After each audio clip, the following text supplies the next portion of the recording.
Hey guys, welcome back to the Elevate HD podcast. My name is Holly and I am your host, and this is episode 23. And today we are joined by the lovely Melanie Wilkinson, also known as Mug Model Mel. If you haven't heard before, that is her pseudonym. So if you don't know Mel, she is an online coach, she's a bikini competitor, she's also a fellow Compact and Georgia Rose sponsored athlete. So we do have a lot in common, and she's also obviously a very close friend of mine. So welcome to the podcast, Mel. Hello, thanks for having me. Hello. Do you want to tell the listeners a little bit about yourself, like what you're doing now, how you got into fitness, and just an overview of what brings you here today? Cool. So I'm an online coach, like you said. I've been competing since 2020, so I'm a bikini competitor. I'm in the run of my shows right now. I've just done 4 shows so far. So my thing is that I always do too many shows, and I'm probably going to do just as many as I did my last one. You're like, I'll learn my lesson, and then you don't learn Yeah. your lesson. I've nailed it there. I feel okay right now. Mhm. So 2 more, and then that's the limit, I think.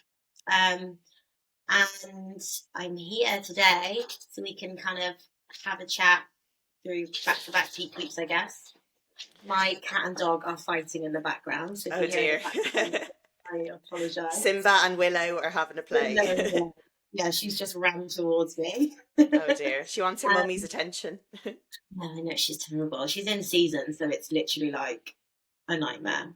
Oh gosh. Um, yeah, kitten first season is not fun for anybody who's interested. But yeah, I've just done back-to-back peak week. So we'll talk all things kind of, and I compete in kind of a lot of the federations. I'm not really a one federation gal, so I suppose that's probably quite interesting to some people. Um, yeah, I got into fitness.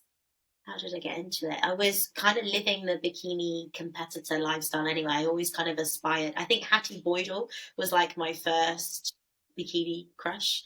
I know she's not really bikini, but competitor, I guess. Mhm. And then, yeah, in lockdown, when I didn't have a holiday to kind of work towards, I decided to work towards the stage. And then here I am 3 years later. You got sucked Obsessed. into the world of competing.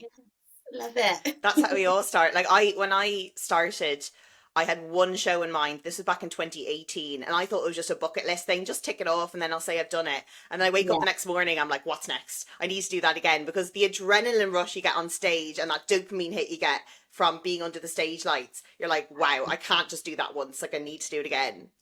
yeah. I originally, when I did my first season, it was Pure Elite that I saw, and I really wanted one of those crowns. Mm. And that was I thought I was just going to do that because I was like, oh, it's like a beauty pageant. And then someone was like, well, you have to do PCA first timers. And then I was like, well, okay, I'm only a first timer once, so I'll have to do that. And then, yeah, then a third one got added on. That was the tamest season, actually, 3 shows in a season. Yeah, I did 3 my first season as well. But when I started back in the day, we didn't have PCA first timers. So I did Pure Elite as my first show. But it was rough because the Pure Elite shows are always so busy. I think there was 30 girls in bikini short. So it was just manic. So I was overwhelmed by that.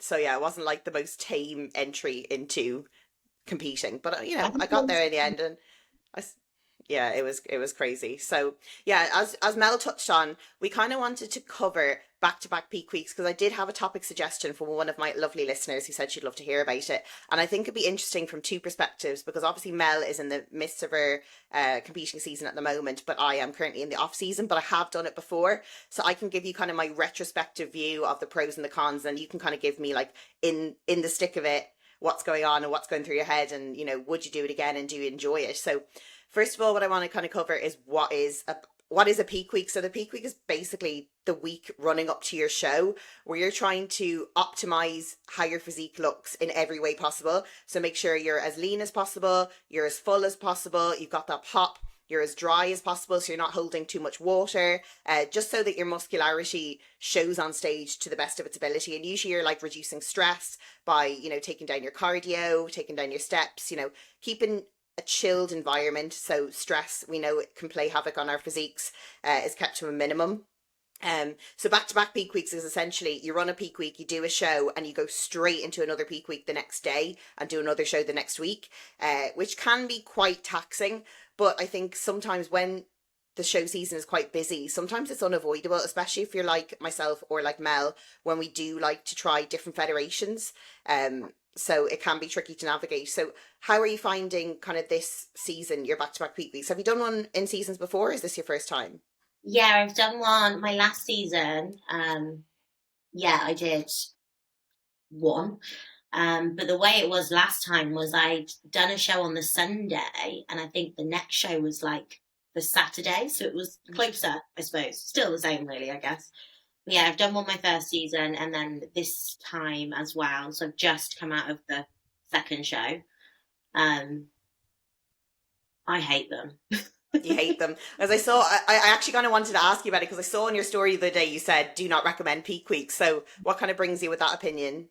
Do you know what it is? I think this back to back peak week especially was not as good for like it was more difficult because I'd come back from Portugal late Tuesday night and so we didn't get back. Wow, it was like 2 a.m. in the morning on the Wednesday, and then the next show was on the Sunday. Um, so I think because I travelled, I'd kind of like the show that I'd done was on the Monday instead of like normally a Saturday or Sunday. So it just felt like everything was really crammed together. And the main thing for me is I feel exhausted as soon as I stop. So when I'm like, it's really strange because I'm doing lots of expenditure at the moment, loads of cardio, loads of steps. But as soon as I stop and sit down, it just hits me like a ton of bricks. And then I just feel in the gutter. Whereas when I keep busy, I have no choice really. And Yeah. when I kind of chill out a bit, I'm just like, oh my God, what do I do now? And another thing, it's all the frickin' beauty appointments. Hmm. I hate it. It takes so much time and it's just boring. And again, it just takes it out of me. Yeah. I'm very much a DIY girl when it comes to beauty. Like, I don't think I had any, the only thing I had was like my hair extensions and my highlights. But apart from that, I did everything myself. Like, I wore fake nails. By the end of the season, I did my own base tan. I did my own shaving. I did my own makeup. Like, everything I did myself. And I think that definitely takes the pressure off when you're not rushing to appointments. So I think if you can do it yourself, you should Yeah. do because, yes, you can get a professional to do it. But I think if you like YouTube is amazing for resources, and if you have YouTube and you learn how to do things yourself, it can be much less stressful and obviously more cost efficient in the long run as well.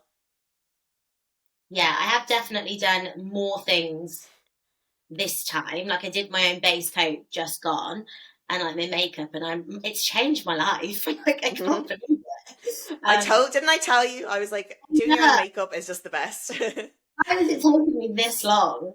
But even like the only things I really cannot do is my nails and my eyebrows. I just can't. Like I'm just no good at it. Although I've done the makeup now, so maybe next I'll do the eyebrows. I'm not sure. Hmm. Hmm. But yeah, Yeah, it's so just they're the kind of things as well when you're doing things like eyebrows, you have to kind of time the appointments properly so that yeah. you have enough weeks to get you through, so you're not like doing a show right when you need to get it done or right after, so that you can prolong it to the next one. And it's all about timing of appointments to get it right. And the same with waxing. Like if your wax lasts like 2 weeks and you have shows 2 weeks apart, then that's going to be tricky to navigate as well. So it's kind of trying to figure out what works best for you in terms of time management. Like for me, I find shaving better than waxing because if I am doing back to back peak weeks, I don't have to worry about timing the appointments correctly, and I can just do that like the day before my base coat, and that's usually fine, and I can get that all off properly. But yeah, in terms of things like, I think what we touched on there is tan. So for my last two shows was the first time I ever did my base tan, and I was terrified because you think the people that do the tan, they're professionals, they do it for a living, they've been trained, they have their certification. So you're like, who am I to do my own base tan? But I looked Yeah. at the resources on Compac, which had like DIY videos and like a blog about how to do it. And I was like, look, I am Irish. I am very pale. I wear a fake tan literally nearly every day. I can do this. Like if I can do my tan every day, I can do it. And I've done it for photo shoots. I can do it for stage. So if you buy the Pro Tan base coat, and then what Jazz said to do is to get like a little Tupperware to pour the tan into instead of spraying it on the mitt, and you can just like kind of tap the mitt into the box, and it goes on so well. And then like I thought my base tan looked perfect when I did the two PCAs, and they like you quite dark as well. So we did extra, myself and Mel did probably like 3 layers of base tan, just to make sure you're dark enough, because they do like you quite dark. But then the problem after the show is, obviously if you're doing a show the next week, is getting the tan off. And what I used to do is I used to use Tough Stuff from Get Bronzed, or no, is it Tough Stuff? Tough Or is it the Stuff's other the one? one. Stuff Compact. is Cocoa Brown, and the To Get Bronze one, I can't remember what it's called. But anyway, I used to use an exfoliator to get off all of the tan, but it never got the tan off properly. And I would go to the next tanning slot the next week, and they would say to me, "You still have tan on." So what I've started to do is, there is a tan removal that I think Protan do, and I think Cocoa Brown do, that is literally like a foam that you rub all over your skin. You let it marinate, basically. I always call myself, you're like a little chicken, like a spring chicken, like marinating. And then you get some scrubby gloves and you scrub it all off. And honestly, it all comes off and it is amazing. And ever since I've done that, it's made the back-to-back peak weeks so much easier. Yeah, I've still got tan on now. My tan is just really. So I need to. I've got some tan remover actually, so I do need to just go and marinate, like you say, Yeah. today. Really. Yeah, I think that is the main thing. I think other than that, I would say probably the peak weeks are going to be difficult, because say in your first show they tell you to get leaner, but then you only have a week until the next show, and the peak week, essentially you don't want to be trying to drop body fat during that week, because it's all about reducing stress, reducing fatigue, recovering, feeling fresh. So if you're still digging and trying to get the last bit of fat off, you're not going to come in as full and as lively and bubbly as you want to look. So that's kind of the main consideration. So this is why I always kind of say, like, I never book my shows until like literally the week before, because I want to know I'm ready for it and I look good for it, and I don't want to step on stage if I'm not my best, or if I feel like I still have more to Yeah. lose. Obviously with you is different this season, because you needed to do a strategic show to get you into the qualifier you wanted to do. So all the So other ones I haven't booked until yeah, last minute, like you said yeah, as well. Which yeah, previously, when I did that season before, I booked every single show at the hmm, beginning, which yeah. is just a bad move. Yeah, and you do need to be careful, because some shows like PCA, they do fill up their slots, so there Yeah. may not be a space for bikini or whatever category you're in to book into at that time. But most other shows, like, I don't think they ever really fill up the whole amount of places they have. So Yeah. you can do it that time to make sure that you are in condition, so that you can do a good peak week and not just run into the show. If you're running into the show on a deficit every single day, you're just going to be flat, you're going to be tired, you're going to be exhausted, you're not going to look your best. So I think that's important. Like, if you do a show and it's obvious that you do need to be leaner, once you get your stage photos and your feedback, like, maybe consider not doing a show the next week and giving yourself that extra time. And that is actually what I did in my last season. I did 3 shows back to back. So I did 2 bros first, and then the next weekend I did NFM, and then the next weekend I did FedEx. And I was meant to do a PCA the next weekend, but I had a conversation with Joe and I said, look, I want to be a lot leaner than this. So there's no point in going into another peak week again. I will not make improvements. I'll look the same, because I don't have any extra time, and we don't want to be dieting in a peak week. So then we took off a whole, I think it was a month in the end, because I competed at FedEx around this, what was it, the 10th of September, or whatever that weekend was, and I didn't compete till October then. So I had about 3-4 weeks to get leaner, which I did, but that just took the pressure off so much, and I was glad I didn't book that show, because I wouldn't have brought my best. 4 back-to-back peak weeks as well. Yeah, Jesus I Christ. know. And I was kind of glad, because by the end of the third peak week, I was like, I cannot go into this again, because the peak weeks we were implementing were quite extreme in terms of, we had fat load at the start of the week. So that means no carbs, purely fat and protein. And then we would carb up very heavily 2 days out. So I was eating like 150 grams of carbs per meal 5 times a day.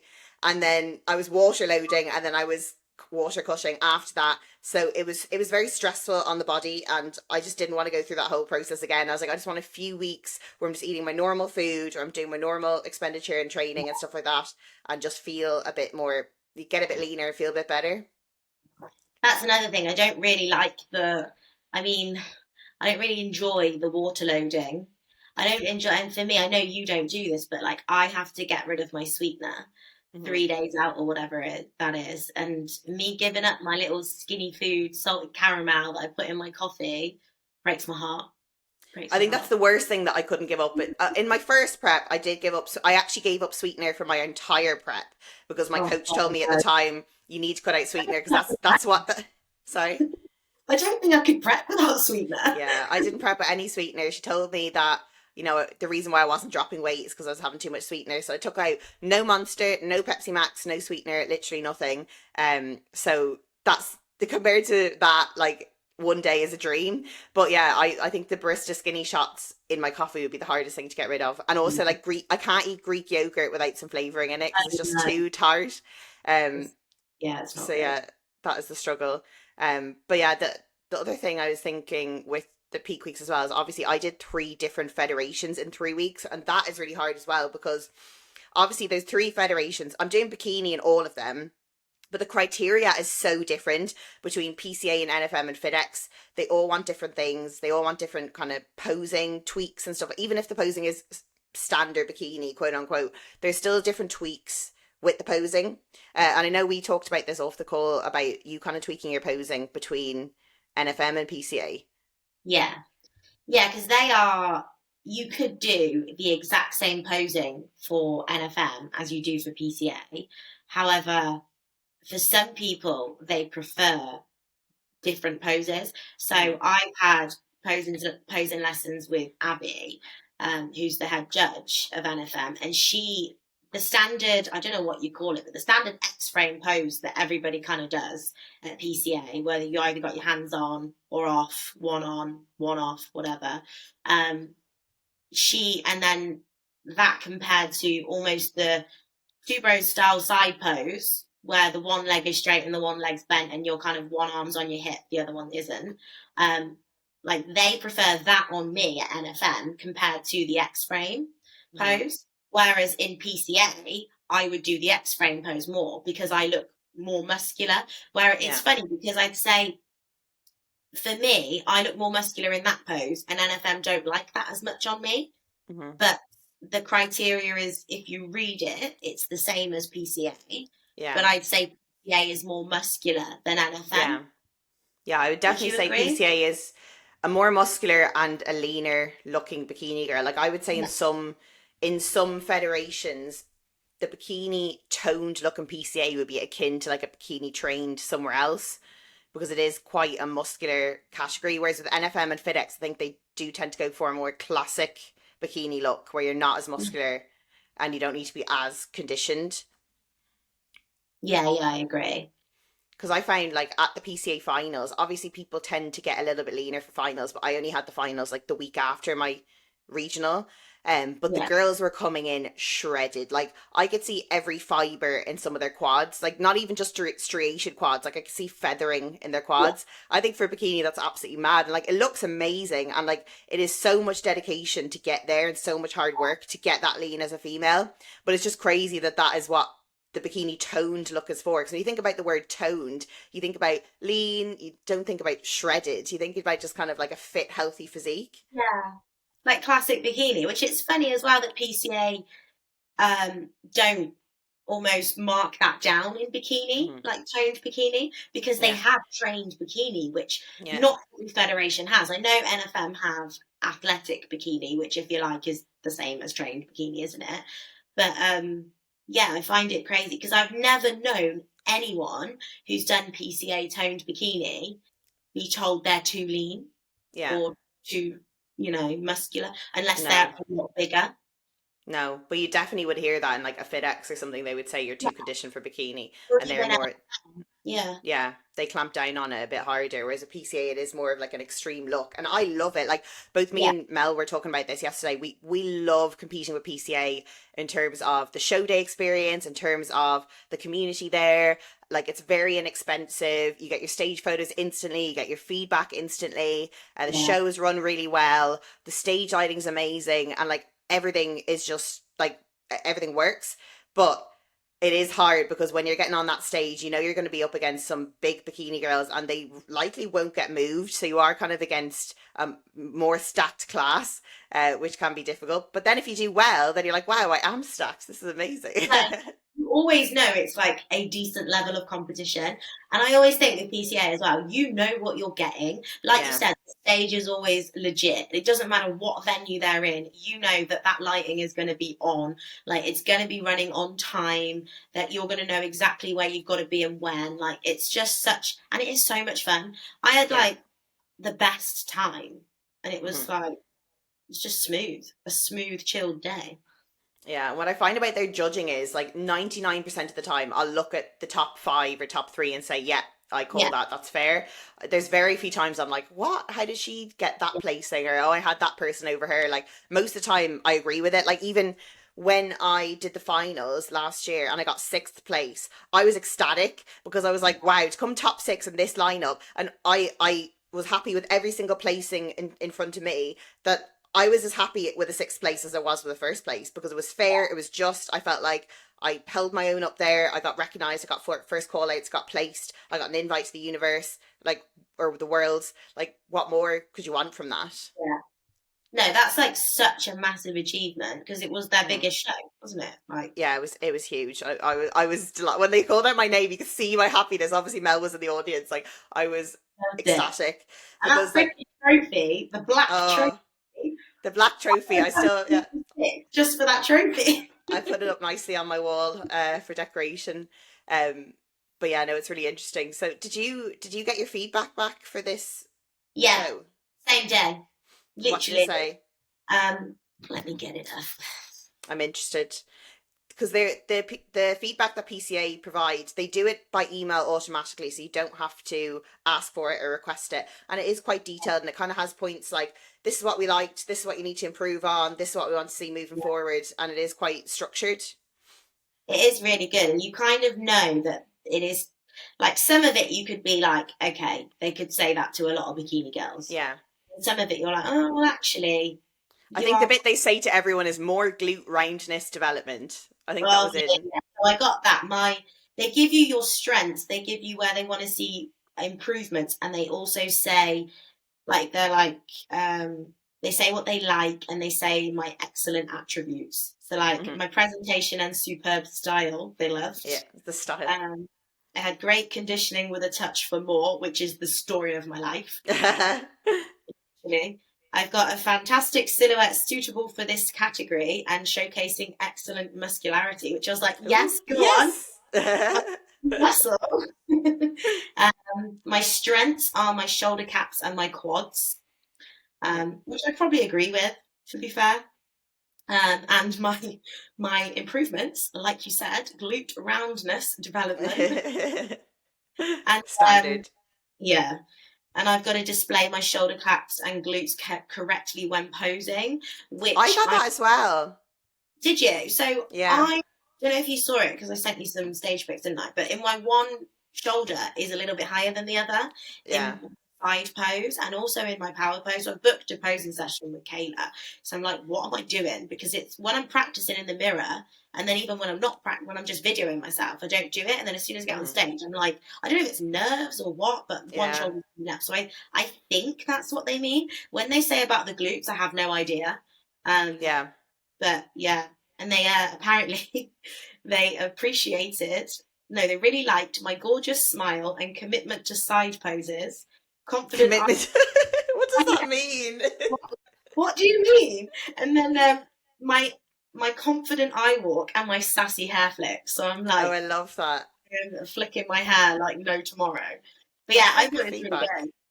I thought it was pretty decent. I mean, the glute roundness, that's getting a little bit leaner, and I think it's upper glute, which I've been getting at most of my feedback.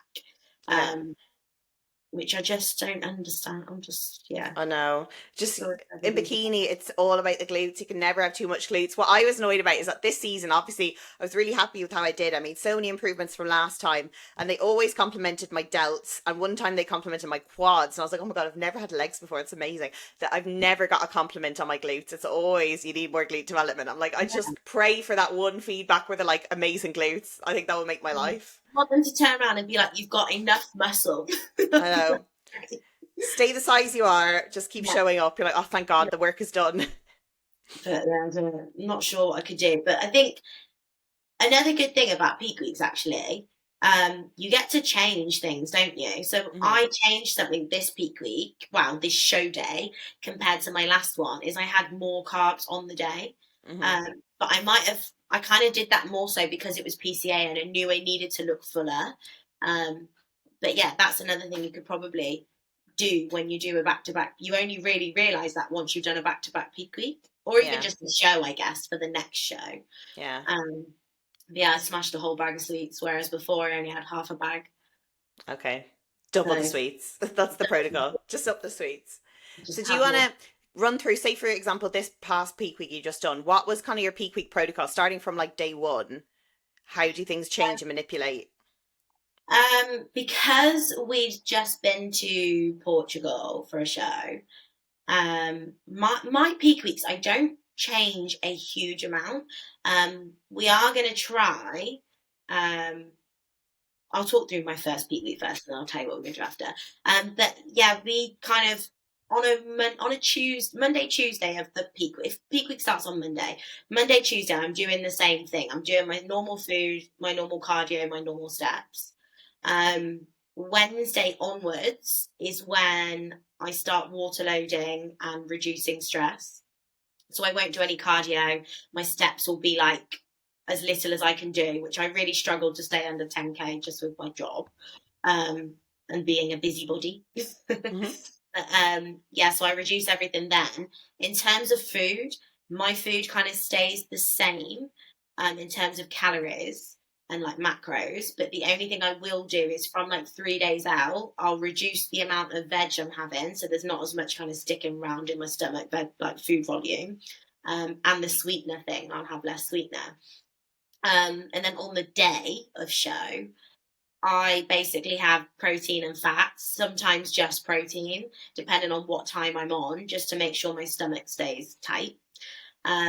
And then, like I said, just before stage, I just have a load of carbs and some salt and pre workout, and that's it really. Yeah.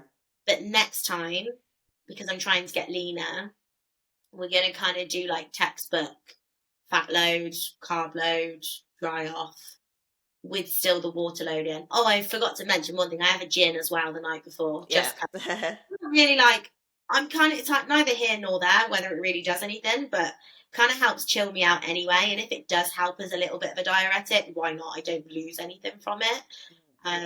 But yeah, so we're probably going to switch and try the fat load stuff. And I only really want to do it, to be honest, because I want some dark chocolate. I personally find the fat loading days much more enjoyable than the carb loading days. I love fat loading. It's so much fun. Like you can every single fat that you've been craving throughout your whole prep, you can have it. Obviously, you can't take the piss and you can't have donuts because it's pure Yeah. fat. So you're looking for pure fat sources. So I was having eggs, like loads of eggs, so that all the egg yolk yumminess. I was having peanut butter, almond butter, dark chocolate. I was having smoked salmon. I was having, what else was I having?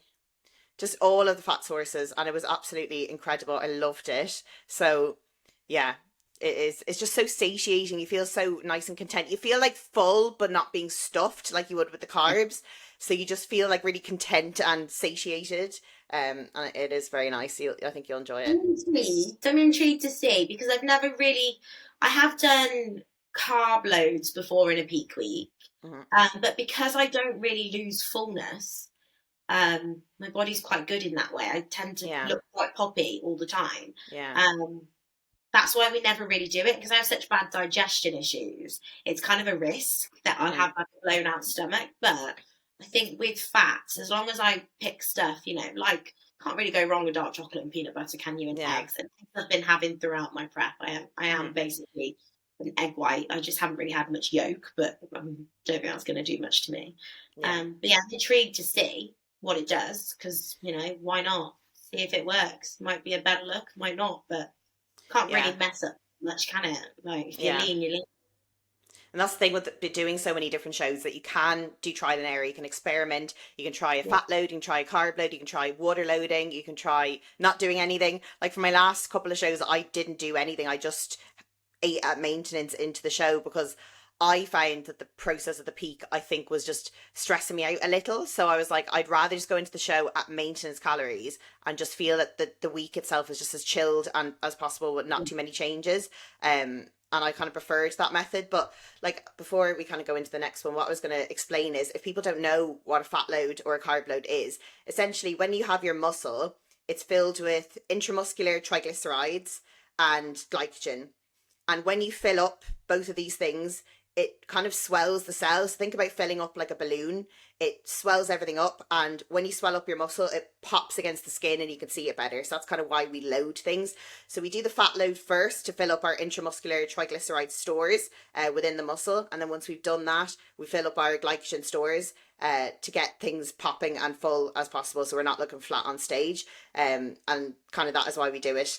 To just bring our best on stage really, and then we do the water loading to kind of manipulate our body. So basically we drink a lot of water, we kind of manipulate our body and get it to think that, oh, you're drinking loads of water, we don't need to keep any water around, so it'll expel the water that it has. So, and then you stop the water but you keep peeing, and you basically kind of dry yourself out so that there's no water film in between your muscle and the skin as well, so the muscle's more obvious.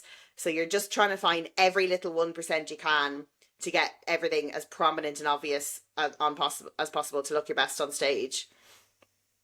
Yeah, I don't like the water load, but I think it works for me.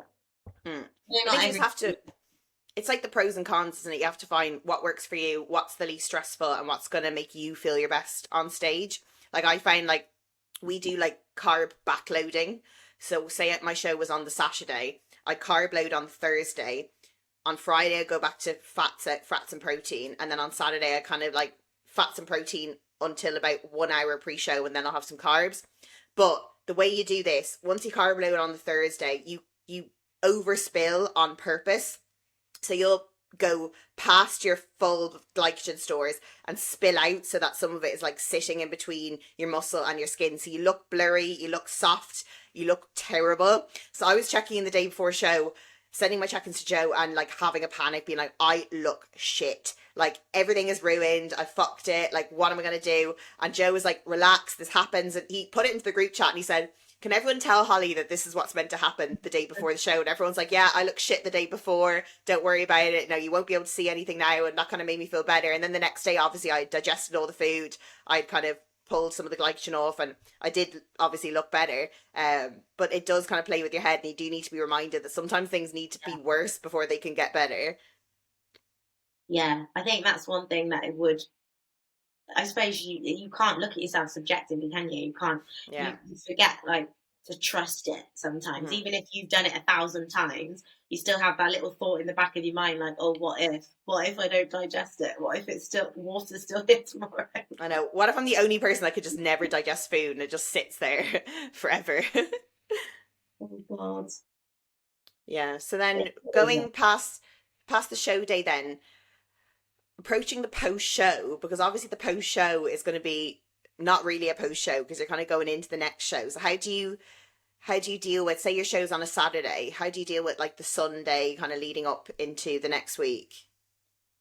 So when it's a back-to-back peak week, I have like a meal the night of show, or no, yeah, when we had the so when I did Portugal, which was before the show just gone, I had like a meal after the show, ate some food, whatever I wanted. The next day I had a few like little treats, because we were doing loads of steps anyway, so I could get away with it. And because I'm so depleted, because I don't really eat much on show day apart from the sweets and like a bit of egg white, I kind of have what I want as long as it kind of can digest well. The show just gone, with me not having a peak week the next week, I took it too far. So I've learnt my lesson. But yeah, and then I just get back straight to normal nutrition really. But yeah, it's kind of like, it depends on how lean I am. So like my first show, I was very, very tame. I didn't have a back-to-back show though. I had a few weeks till the next one. But I was really tame, where I had like a carvery after the show. So that's not really a cheat meal quote unquote. But my next one, I think the leaner you get, the more you get away with, to be Mm-hmm. honest. So like I've gotten away with more in terms of eating shit food after shows, the longer I've gone on, because I've gotten leaner each time. And it kind of works as a little bit of a diet break, I guess. Yeah. Kind of just, it's not really, I mean, although I'll be in a surplus that day, it's not going to put me in a surplus for the week, because I'm so like I said, I'm like depleted, but like no calories. So yeah, it kind of works for me to then push on harder, gives me a bit of a reset. I'm chilled, refreshed, ready to go into the next week. If I had more than 2 back-to-back peak weeks, I probably wouldn't have a meal out every time. I'd probably have, like I have done a back-to-back peak week before, where I've literally had to have like a Subway salad and make sure I've stayed within my calories on show day to not risk it. So Yeah. just Yeah. different things. Yeah. Yeah, I think it depends. Like what I usually do and works for me is after the show, I'll go for a meal, and that will be either with my friends or my family or my partner or something like that. And as you kind of touched on, it just gives you a psychological break from prep, from show, and just allows you to kind of decompress and kind of bring your elevated adrenaline levels back down, so you're kind of more chilled, because otherwise you're just wired trying to go to bed because you have that like excitement of the stage and you can't sleep. So like going out, having some social interaction, having a meal, just forgetting that you're a bodybuilder, forgetting that you're on prep.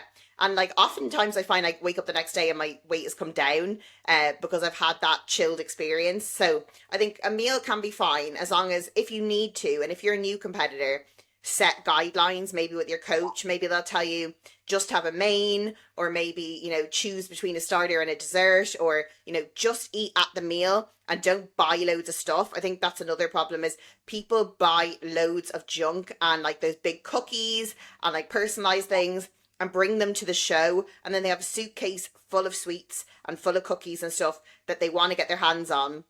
And I think that is just setting yourself up for failure, because it like, obviously it's fun, you get the photo or the video of you biting into the big cookie and you make a cool reel out of it, whatever, but that's not really adding to your experience on show day as much as going for a meal with your family. So my rule is I don't bring anything to the show, but I will go out for a meal and I'll have like a main with my family and maybe a drink, and that's kind of the guidelines I set for myself. So I think everyone needs to find like a guideline that suits them so that they don't go overboard.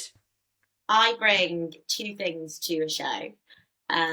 It won't ever be, in my first season I might have brought like some kind of treat for after, but I always bring a protein bar and some form of drink, because Yeah. I'm always thirsty. Those are the only things I really eat like when I get off stage, and then Yeah. like, you know, like I'll go for a meal. It will like study where we're gonna go and eat. Like you've got to pick a good restaurant. I will have um, it planned out, and yeah, I've looked at the menu and I know exactly what I'm getting. know what you're having. The one thing I think that, like you said, like people taking lots of things with them in their suitcases or whatever. The one thing I don't understand is the massive personalized cookies. I'm Yeah. talking about the ones that are like a tray, and I'm Hmm. like, that is like, you won't be able to stop. Like No. even though you'll feel sick, get like cookie box. Do the They're like, they're still massive, but they're a single serving, moderate Yeah. size, aren't they? They're like the size of a Yeah. pint, but thick. Um, Get one of those, even get 2 of those, Yeah. but the whole big personalized tray. I get where people are coming from, but like you take that home, it's not like, even if you eat the little one straight after you get off stage and you've eaten the whole thing, you're not going to then go and eat like an A4 slab of cookie dough. Like when Yeah. you get home, it's just Yeah. setting yourself up to fail, and it's more your digestion as well. Like Hmm. our stomachs are so sensitive when we're in prep, because we've not been eating that stuff. Like even if you've got a stomach of steel, you have a A4 piece of cookie dough, you're not going to be having a good time. Yeah, I know. And like, as you said, if it's your first show and you're excited and you're looking on Instagram and all these different like baking companies sell these like post show boxes, and you're like, oh, I need a whole box of cookies and I'm going to bring them to show. But try not to sabotage yourself like that, and try not to hoard food and like buy things in the supermarket and keep it in a box for yourself, because you're just setting yourself up for a binge, and you can only eat what's there. So if it's not there, you can't eat it. And I would Yeah. much rather go out for a sociable meal with my family that I haven't been able to do for 6 months than Yeah. eat to myself in a corner and then maybe feel embarrassed about it, and you know, it's just not the way to go. So I would agree with Mel. Like, buy something small for yourself maybe, but don't sabotage yourself and buy something absolutely massive, because it's not worth it. You won't feel good about it. You'll feel stuffed. And if you do eat it as soon as you get off stage, you're not going to be ready for your dinner then, and you want to be like looking forward to the food that you eat. And it doesn't, I feel like your taste buds are different on show Mm. day, because you're so like, most of the time, a lot of people haven't really drank much that day, or they haven't drank as much as they normally do. And you're so full of adrenaline, like your body's in such a stress state. You're not going to really be like enjoying it. It's just going to be like I don't know, like Yeah. inhaling. It's Yeah. just not, it's not a good shot. And I always think, like, I saw this one time, I think a girl made like a list of all the foods that she wanted to eat after a Oh show. God. And I'm like, no, don't do No. it. No. If you don't write it down, you'll forget about half of it Yeah. Hmm. by the time you actually get to it. I know, it's so difficult. Yeah, like, and like you, the only thing I want when I come off stage is like an ice cold Pepsi Max, because obviously the day of the show I'm not drinking anything carbonated because I don't want my Yeah. belly to be distended. So all I want is a cold Pepsi Max, and I'm happy. And I think that's another thing, is to kind of, for people around you, especially if it's your first show, they're going to want to buy you food. They're going to want to buy you the cookies and buy you the sweets and the treats. Just ask them to buy you something else. Ask them to buy you, I don't know, a Pepsi Max, a Monster, a Yeah. treat, something like that. Bring you out for a coffee, something, or go for a walk with them. Do something like that instead of them buying you treats. Because if you're stacking up a box full of treats in a gift box, like, again, that's Like just not going to be a good idea. You're going to eat it. You know, you're not going to be able to stop yourself. And this is human evolution. Like, when you're starving yourself, our bodies don't know that we're just starving for the fun and that we want to do it. Like, our bodies think that we are in a period of famine. So our food drive is going to be at 100%, and we're going to want to eat everything in sight. So it's really important that you make sure your environment is conducive to you staying to your plan, being moderate, and not just like gaining a bunch of weight really fast. Not only is that bad for your health, the overfeeding, but it's also not conducive to a good productive off season if you gain too much weight too soon post show. So just do yourself a favor and just don't do it. Like, it looks fun on Instagram, you know, the treats are nice, and yes, you can probably do that and have more treats when you're in off season and your body is regulated, you're eating more calories, you're not as sensitive. But just post show, and especially if you're going to another show after, just don't do it. It's not worth it. It makes you hungrier as well. Like, I feel like it opens the floodgates, especially if you've got like a few more shows. Like, after I've had a big meal, a couple of days later, I'm starving when I've got to go back to my normal food because I've eaten loads more. Just, yeah, it's hard. It is hard because I get that it's almost glamorized a little bit on Instagram. It is. Eat Yeah. loads of food. But yeah, you've just got to be smart. Have like think with your brain, not your eyes. Not your tummy. Your tummy is going to be screaming to you, be like, feed me, I'm so hungry. And you're like, no.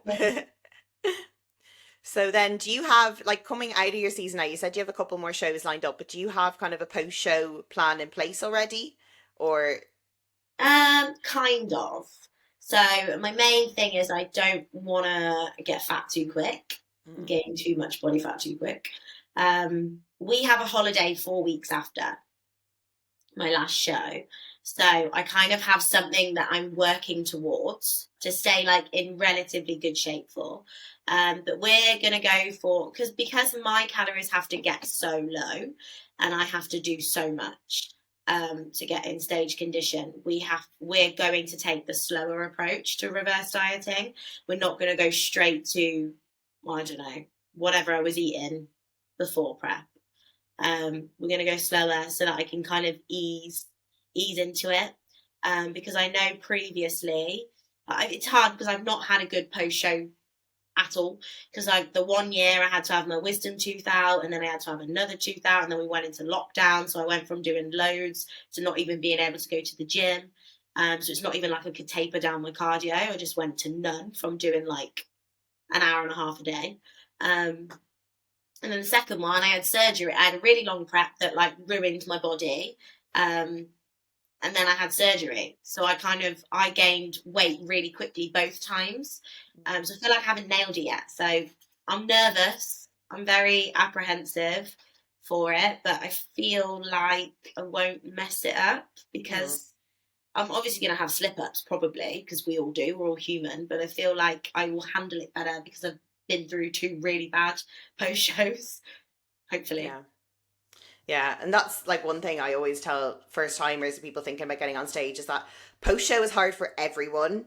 Yeah, And if you mess up, or if you slip up, like you're not a bad person, you're not a bad competitor, you're just human. Because yeah, at that point, obviously we've been dieting for a prolonged period of time, getting stage lean, but we're doing it for a goal of stepping on stage, and we have that as a carrot in front of us. As soon as that goal is gone, all of a sudden your brain is like, why the hell am I doing this? And when you're yeah, trying to stick to a super strict reverse, it's very hard to adhere to it when you don't have that goal in sight of getting on stage, because you're like, what's the point? I'm in a big off season now. I don't really have a big reason to stay in shape.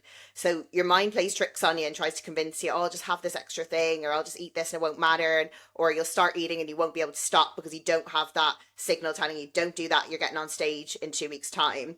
So you are fighting with every fiber of your being. Your body's screaming at you to feed them, because all your body wants to do is get back up to a healthy body fat percentage. But if you want to do that slowly and surely and incrementally, you have to fight against what your brain is telling you to do, which is very hard, especially for a first timer. And I think most first timers have a bad post show experience. yeah.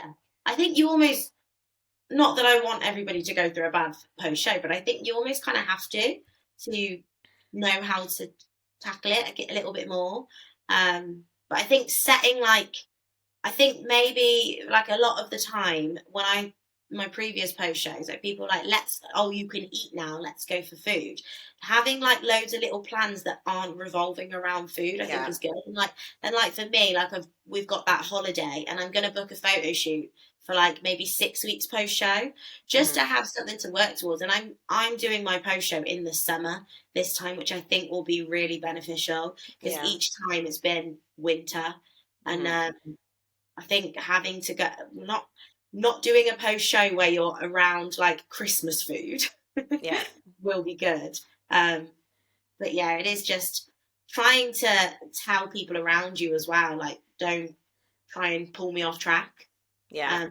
Obviously, you want to have the flexibility. You can now. You've just been dieting for however many months. Like, it's just keeping maybe the meals out to a minimum, not having the box of food, like you said. Like, it's just, yeah, I'm Yeah. nervous. I think, as you said, like when I was a first timer, I remember my workplace and my family and my friends, they were all saying, oh my God, you can eat now, let's go for food. And obviously, they all know I'm a massive foodie. I love food. I have a food page. It is my life. So they were excited to share it with me. So I felt bad saying to them, actually, no, I can't eat out as much as I want, because they were inviting me out all the time. And I just wouldn't have been able to adhere to a good reverse if I had gone out with them all the time. So I kind of did have to pull back. But don't be afraid to say it. Like, don't say to them, no, I can't go out for food. Sorry. Say to them, you know what? There's this new movie in the cinema I'd love to see. Do you want to come with me? Or there's this new coffee shop I'd love to go to. Or I find this gorgeous walk I want to go on. Or do you want to just come and have a coffee at my house? Like, there's so many things you can do. There's even in like the big cities like Birmingham, Manchester and stuff like that, there's loads of activities you can do for adults that are fun. Like, you can go, axe throwing and archery and roller skating and bowling and crazy pool and crazy golf, and there's loads of activities you can do that are really social. So just because you're saying no to a big meal all the time doesn't mean that you can't catch up with people, and you'll have the energy and you'll have more time availability to be able to invest in them as well. Yeah, I feel like you'll be more present as well. Because the thing is, with going out for food, because you've been deprived of that food, you're probably not really going to be talking to anyone in the meal Yeah, anyway. you'll be like engulfing it. You're like, sorry guys, 1 minute. Like, Inhaling the burger, inhaling the pizza. It's yeah. probably better to just like go for a coffee, go for a walk. And it's about memories, isn't it? It's not about Hmm. the fact you can eat, it's the fact you've been dieting, so you've probably not been the full ticket towards Yeah. the end. Yeah, I even noticed that, like, as you said, like, I've only ever really done post shows at Christmas time. And my season before last, I went for my work Christmas dinner. And even I hadn't even gained that much weight. Like, I'm probably on the other spectrum of it. So I've never had a bad rebound post show, because I've been the opposite and I just haven't gained weight. And that's happened every time because I'm just like, I love being lean. I can just survive on eating nothing. It's fine. And then I realized, no, Holly, slap sense into yourself. This is not healthy or productive. But anyway, so I only gained a couple of pounds, but even everyone was like, you're so much more lively, you're laughing again, you're actually energetic, you can take part in conversations. Because I remember my season before last, I was working as on site at a hospital, a children's hospital in clinical trials, where I had to deal with screaming babies, toddlers, kids, all day, every day. I was doing over 20,000 steps a day without even trying. I was like doing my cardio in the morning, training in the evening, commuting an hour and a half each way to work in a hospital with kids. And I was just shattered. Like, I was just a zombie, going through the motions of life, ticking my boxes, getting everything done, and doing the bare minimum to survive. So when I started showing up to these events and being lively and being Holly again, being myself again, they were like, wow, like, we missed you. Like, this is different. Like, you're you again. So don't underestimate that. As just socializing and being yourself again is probably enough for them, because they don't necessarily need to see you eat. They just want you to be happy and enjoy yourself. And if you show, I'm myself again, I feel good, I feel energetic, I feel healthy, that's what they want to see. Yeah, 100%. I agree. Yeah. So in terms of like first timers then, do you have any specific advice that you would give to a first timer if they're kind of embarking on their first prep? Don't feel pressured to do the show that you think you want to do, the date wise.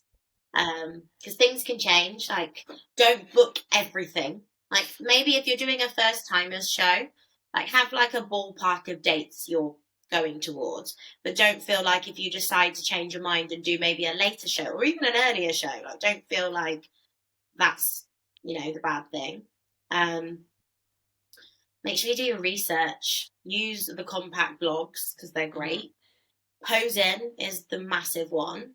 No point getting in shape if you can't showcase your physique. So start posing before you even, start prep, ideally.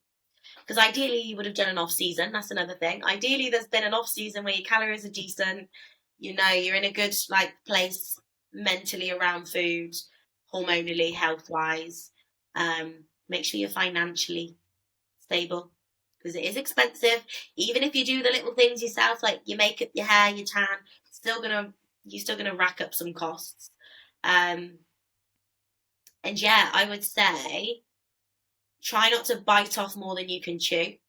So I think 2 or 3 shows for your first season is like perfect. I think you should always do more than one in your first season, because I feel like the first show is like the warm-up, where you kind of find your feet. You've never been on stage before. And then the second show, you can kind of be like, oh, I kind of know what I've got to do now. I can refine it a little bit. And what else? No, that's probably it.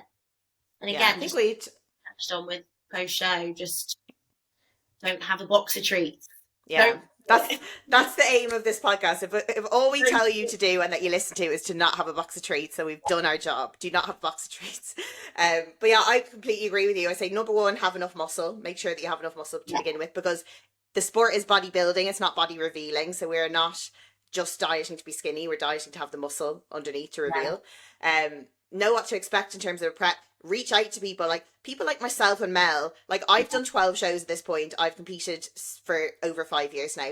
If you ever want to drop me a message, I'm sure I've been through every single thing that you are going to anticipate or go through.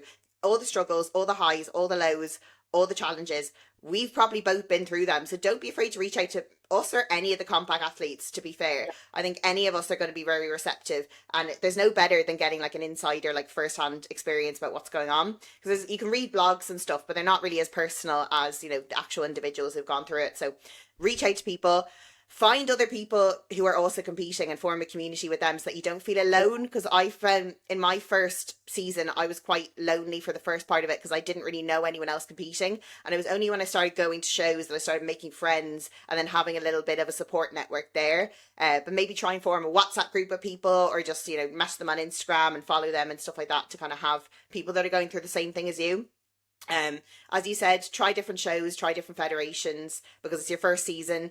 Don't expect to get a pro card, because you probably won't. You might do. You might be an anomaly that does gets the overall in a regional and then does a pro qualifier and gets a pro card. It's happened, but it's very rare. So you're probably not one of them. So just don't even think about it.